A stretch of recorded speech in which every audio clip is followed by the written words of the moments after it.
Have too many of these sitting around and laying in your sink and getting gross? Welcome to Is It Hot or Is It Not, where I tell you what's hot about this product and what's not. Stay till the end to find out what's not.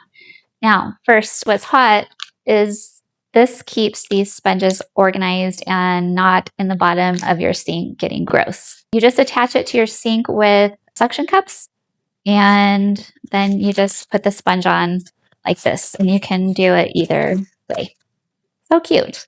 And it makes your sink look fun. It's hot because it dries everything faster. So instead of having a wet sponge, you have a dry sponge that will help you dry things. What's hot? It organizes your sink so there's not a bunch of stuff in the bottom. What's hot? There's plenty of room for the sponge, some soap, and anything else you want to organize in your sink.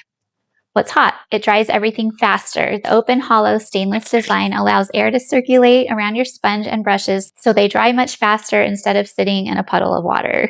What's hot?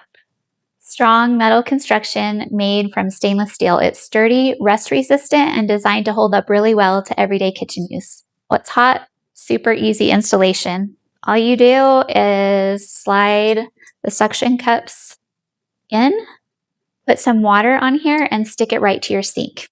It also comes with a wall mount if that's easier.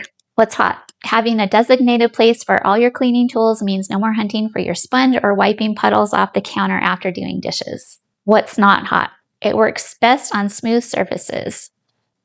The suction cup and adhesive are designed for smooth surfaces like glass, tile, metal, or polished sinks. If your sink or wall has a rough or textured finish, it may not stick as securely. So be sure to choose the installation method that works best for your kitchen.